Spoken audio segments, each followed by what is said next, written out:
Hello and welcome. In this video, we're going to take a look at another critical rule of differentiation. It's called the chain rule, and you'll understand maybe why it's called that in a moment. What we're looking at is when a function, let's say f, is reliant or dependent on a function g, and g would be a function of some independent variable such as x.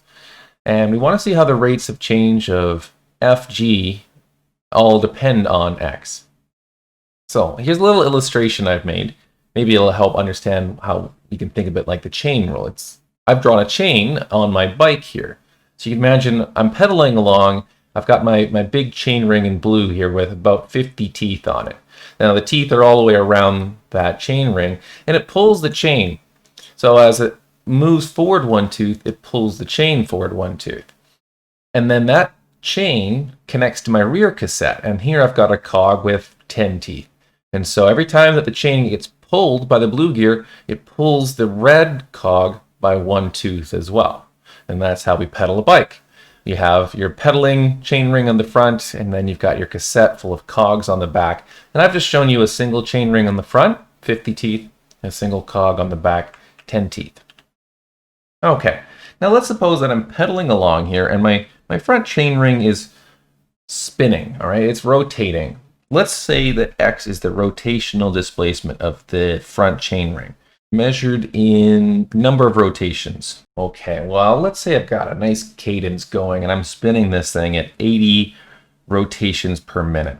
Well, that would be a rate of change of x with respect to time. So this could be my dx by dt is going to be equal to 80.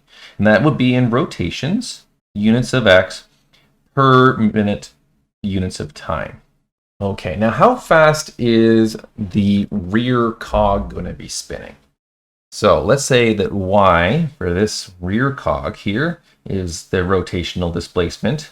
And we'll measure that in number of rotations as well. And we'll say that dy by dt is what we want to find here. Well, the important thing about cassettes and chain rings on a bike is we can adjust which gear we're in to make things easier or harder. And that is going to be what affects the speed of the rear wheel every time I pedal once all the way around on my front chain ring here. And so you can see this idea of 50 teeth and 10 teeth is actually quite important when we're talking about cycling here. Every time we move forward one tooth rotationally around the blue cog, then this 10-tooth cog moves forward one tooth. Now, of course, if we move 10 teeth forward on the blue cog, then that's going to make the rear cog spin once of the way around. So we need to actually, in order to find dy by dt, how quickly this rear cog is spinning, we need to know a little bit about this sort of gear ratio, 50 teeth to 10 teeth. You can see this nice ratio of 50 to 10. And that ratio can be simplified into 5 to 1. Now, I've used 50 teeth and 10 teeth just so that ratio would become a nice simple number of 5. So, we can think about the rate of change of y with respect to x. The rate at which y is spinning, we have 5 rotations per 1 rotation of x. And so this would actually maybe be what we would consider dy by dx, the rate of change of y with respect to x. Not that it has to go a full rotation around, but whatever small portion of a rotation the blue cog goes around, the red cog is going to spin 5 times that rotation. So we would say dy by dx is equal to 5. Okay, so if you want to think about the units of this, dy by dx, it would be rotations of y per rotations of x. And that would actually mean that this dy by dx is unitless. Now, the chain rule says if we want to find dy by dt, we take how fast x is going to be rotating with respect to t. So that would be the rate of change of x with respect to t. And we multiply by the rate of change of y with respect to x. And we end up with the chain rule. Now, hopefully this makes a bit of sense in terms of fractions as well. dy by dt, that would be rotations per minute. is going to be equal to rotations of y per rotations of x times rotations of x per minute. And we end up canceling some units, and we will end up with rotations per minute on both sides of this equation. So it does sort of act a bit like fractions. It's kind of handy to use this Leibniz notation. So dy by dx we would see is 5, and it's unitless, rotations per rotation. And dx by dt is equal to 80, rotations per minute, which we often abbreviate as RPM. And 5 times 80 leaves us with 400 rotations per minute. Now, for anyone who's curious, or if you're just much of a cyclist, then of course you can always take your outside diameter of the tire and figure out how fast you would be traveling. So maybe my tire would be a 700C tire, and that would be 700 millimeters. And you can figure out, well, every rotation is 700 millimeters per rotation, and there's 80 of those per minute. You could then figure out how many kilometers per hour that is. I'll leave that to you if you want to try that as an exercise. Okay, well, the chain rule can be stated in one of two ways. Let's suppose we want to use function notation. Let's suppose that g is a function that is differentiable at x, and f is a function that is differentiable at g of x. Then, if we want to take the derivative of a function f that is dependent on the function g, which is a function of x, then what we will do is we'll take the derivative of f, we'll find the rate of change of f with respect to g, and then we'll multiply by the rate of change of g with respect to x. So it's kind of just like taking my bicycle example. It's the rate of change of one function with respect to another. It's kind of like the rate of change of one cog with respect to another, multiplied by the rate of change of the function g, which is like how fast that first chain ring is spinning. However, if you want to use Leibniz notation, then that is also just as useful. If we suppose that some quantity y varies with respect to a quantity u, and let's suppose that u varies with respect to some quantity x, then the rate of change of y with respect to x is equal to the rate of change of y with respect to u multiplied by the rate of change of u with respect to x. And again, that's very similar to how we came up with that example of the bike chain. Only this time, dy by du, that might not be just a number. And these can all be in terms of x's. And I mean, much like a bike, if we're pedaling, we can be changing gears while we're moving. So the ratios, this dy by du and du by dx, are things that might be functions, not just constants. All right, let's try some examples out here. Let's start off by finding dy by dx, where y is the function 3x squared minus 5e to the x all to the power 6. Now, of course, if you wanted to, you could expand this thing out. It's a binomial to the power 6, and you can expand the whole thing to get individual terms. And sure, you could probably just take the derivative of each term.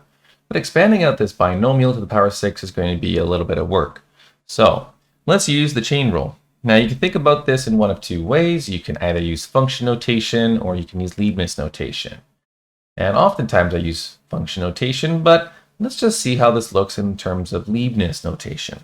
If you imagine that everything inside the brackets here is just some quantity in terms of x, we can call that quantity u, and really now it just kind of looks like y equals u to the 6, and u equals 3x squared minus 5e to the x. And both of those are fairly easy to take the derivatives of. And so dy by du is just going to be a power rule, 6u to the 5. And you can see that du by dx is also fairly straightforward. We have a power rule, and we have the exponential. And multiplying those together will get us dy by dx. dy by dx is equal to 6u to the 5 times 6x minus 5e to the x, making sure that we've got brackets there. But we wanted the rate of change of y with respect to x, and you can see that because I've really just hidden a whole lot of mess here and called it u temporarily, I still have u in my final answer. but u was equal to that expression 3x squared minus 5e to the x, and I can plug that back in to the power 5, multiplied by 6x minus 5e to the x. And there's our answer. So that's using Leibniz notation. Now, you can also think of this similarly with function notation, where we have y being a function inside of another function. So f of x here is simply just the function x to the 6, and g of x is the function on the inside, 3x squared minus 5e to the x. And if we want to look for dy by dx, then we need to take the derivative of f. And the derivative of f is 6x to the 5. But we want the derivative of f with respect to g. So it will be 6g of x to the power 5. And so you can see the inside function there, g. That is the inside function, and f has a rate of change with respect to g of x given by 6g of x to the 5. Now we can multiply by g prime of x, and that gives us the same result as using our Leibniz notation from before. Just a different way of thinking about it. F prime of g of x times g prime of x. Okay, let's try another example. Here I'm looking for s prime of t, where s of t is equal to the square root of 2 plus sine t. All right, well, we can see that we've got a function inside of a function. 2 plus sine t is a very straightforward function to take the derivative of, and it's inside of a square root. And a square root is also just a power, and we can take the derivative of power functions with no problem, hopefully now. So why don't we first of all write this out in an equivalent form using that power.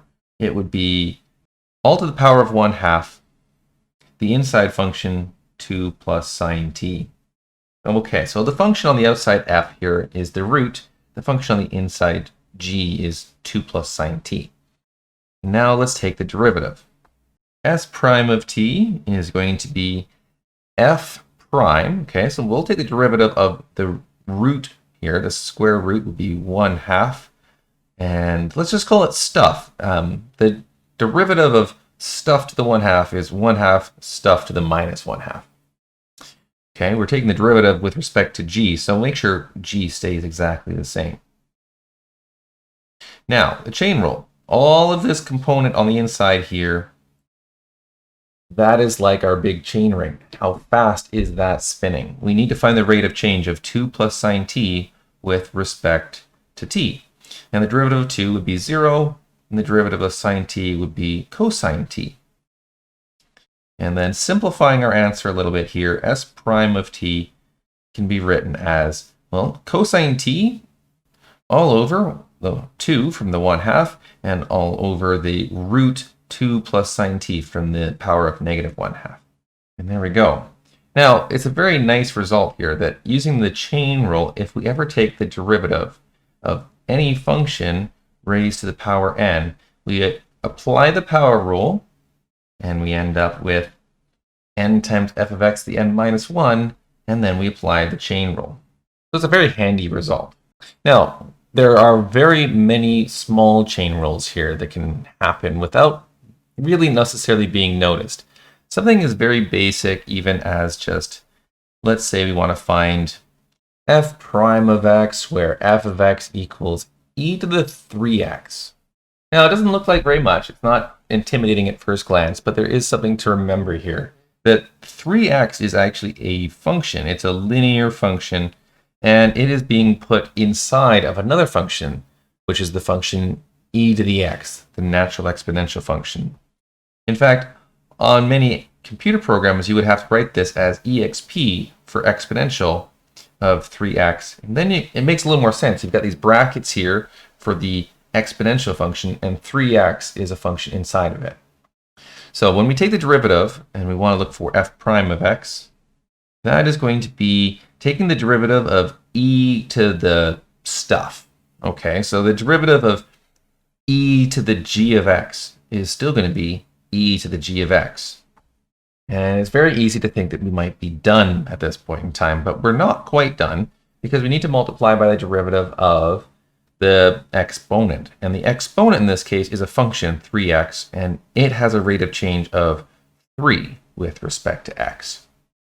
So as a result, our f prime of x is equal to 3e to the 3x. And actually, as a result of this last example, we can then get to a place now where we can find the derivative of other exponential functions that aren't with the natural base e. Let's say that b is a number that is greater than 0 and not equal to 1. What is the derivative of the general exponential b to the power x? Well, it's actually kind of nice. This is one of the few times where we're trying to find the derivative of a very common function, and we don't have to use limits. We can use the result of a previous derivative and the chain rule combined together. We need to do a little change of base, though. Now, I have to remember that if b is a positive number, then e to the natural log of b is equal to b by the cancellation property. And so we'll use that little substitution as the main trick behind this. The derivative of b to the power x can be written as the derivative of e to the log b to the power x. And then using a property of exponents, that a to the b times a to the c is equal to the a to the b plus c, then using a property of exponents that if we have a to the b and all to the power c, we multiply the two exponents. And using that same rule here, this can be written as the derivative of e to the natural log of b times x. And similarly to finding the derivative of e to the 3x, here we're just finding the derivative of e to a constant multiple of x. And this here is a function that is just simply linear. Remembering that log b, the natural log of b here, that is just a constant.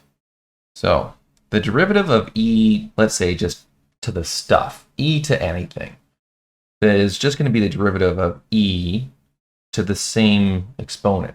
The derivative of e to some function is equal to e to that same function. Now don't forget, we need to multiply by the derivative of that function. The derivative of a constant multiple of x is just going to be that constant, in this case, natural log of b. Okay, well, we can use the exact same trick in reverse here to write e to the log b as e to the natural log of b to the power x. And using the same cancellation property, since b is positive, this is b to the power x times the natural log of b. Now, this can be just turned into the general exponential rule.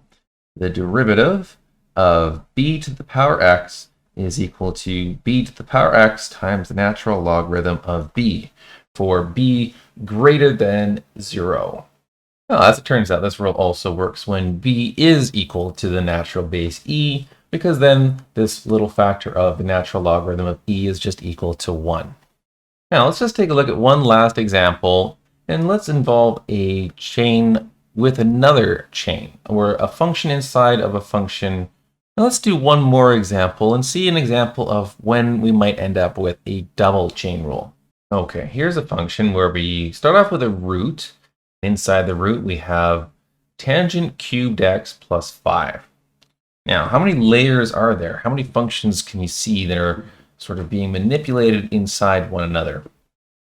It might be first worthwhile to think about the different layers. Here we've got the root. And inside, well, we have this tangent cubed x, and that's sort of a shorthand notation. That's just kind of a lazy way that us humans will interpret tangent x all cubed. And so we could maybe think about that as being a second layer here. We have something cubed plus 5.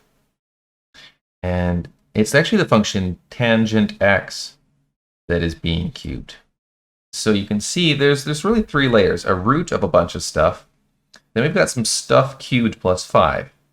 And then below that, we have a function tangent x. And so we might even think that f is a function of g, g is a function of h, and h is a function of x. We've got quite a few things here going on at the same time. So let's start off with the various different layers here. F prime of x. If you want to look at for the root here, the derivative of the root of something is always just 1/2 times that stuff to the negative 1/2.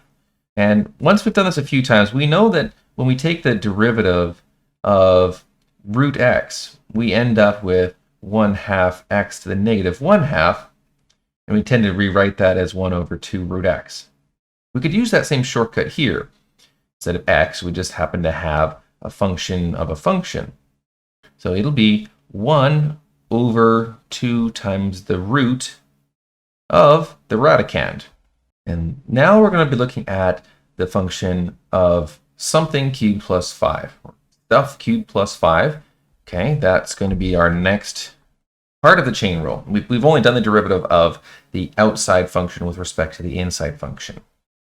Now we're looking at the green and red functions. Taking the derivative of something cubed will leave us with 3 times that something squared. And the derivative of 5 is just going to be 0. Now remember, it wasn't just x cubed, it was tangent x cubed. So when we're looking at the next step of the chain rule here, we're taking the derivative with respect to tangent x. And finally, last but not least, we need the derivative of tangent x with respect to x. And the derivative of tangent x with respect to x is secant squared x. Again, remembering that that's really just a shorthand notation for secant x all squared. Tidying this all up again, you can see in the denominator we have 2 times the root of this huge mess here, which is tangent cubed x, with our nice little shorthand notation there. In the numerator, I have 1, well, that's just going to get hidden away, and then I have 3 times tangent squared of x multiplied by secant squared of x. And we can leave it like that. There probably may be some worthwhile simplifications that we could do depending on what application we need, but this is definitely a much tidier way. And remembering, that was 2 chain rules, so there's a lot going on there. Now, combine this chain rule with product and quotient rules, and you can have a lot going on. But we will end up looking ahead here a little bit into rules of logarithms, and that's going to help us out. If we have a giant mess of products, quotients, and chain rules in there, we might find that actually using rules of logarithms is going to help us out in a future video. So stay tuned. Thanks for watching, and I'll see you guys in the next video.